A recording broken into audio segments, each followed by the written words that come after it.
खूब सारे एक्सेप्शंस पर। Yes sir. और एग्जाम में आएंगे उन एक्सेप्शन के एक्सेप्शन अगली बार उनको भी पढ़ लिए तो उन एक्सेप्शन के एक्सेप्शन जो पढ़ते थे हम तो मेरे साथ यही होता। इसलिए नहीं। फिर कंक्लूजन निकाले कि क्या आधी आईओसी तो एक्सेप्शन पे, तो सब लगा कि भाई बाकी आधी पढ़ लो। बाकी पढ़ने के बाद पता चला अच्छा बाकी आधी तो एजम्पशंस पे, आधी एक्सेप्शन पे आधी एजम्पशंस पे। फिर समझ में आ गया आईओसी पढ़ना ही नहीं। फिर जिंदगी सुकून वाली हो गई, टेंशन, क्योंकि चैप्टर का नेचर ही है, उसमें कुछ कर नहीं सकते। मेरे को तो समझ आ जाता है। हाँ भाई इतना भी नहीं लगा मेरे को तो।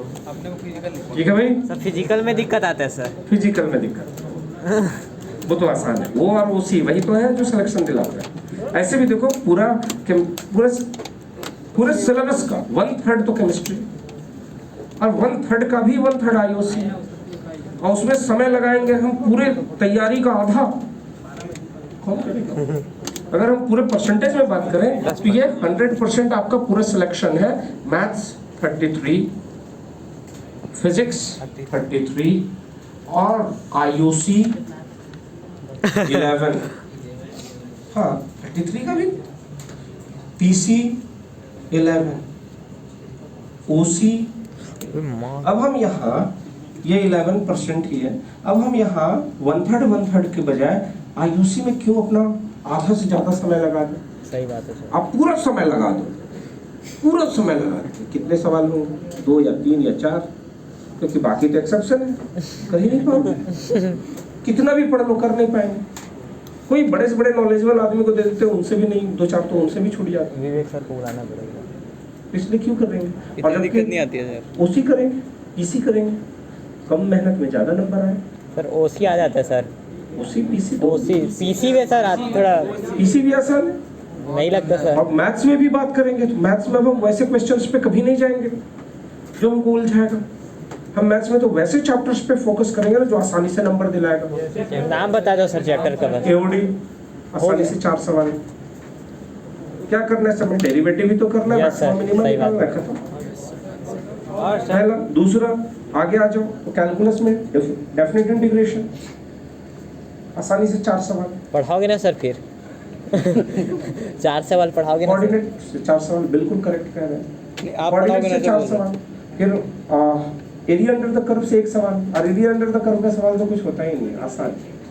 नो जेई मेन की बात थोड़े कर रहे हैं। अरे हम एडवांस की बात। अरे भाई मेंस का सर, मेंस का बता दो। जिसका जेई मेन वाले उसको तो देखते भी नहीं है। जेई मेन क्या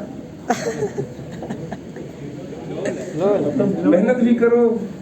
और उसका जैसे एक था, एक भाई एक भिखारी था। भिखारी था, भीख मांगता था एक मंदिर के बाहर बैठ के। बहुत कंपटीशन था भीख मांगने में, उसको बहुत कम पैसे मिलते थे, लेकिन भगवान की खूब भक्ति करता था। भगवान को बोले भगवान भिखारी भी बनाए, भरपेट भोजन भी नहीं दे रहे हो, कर क्या रहे हो? भगवान भी खुश हो गए, बोले बोलो बेटा क्या चाहिए?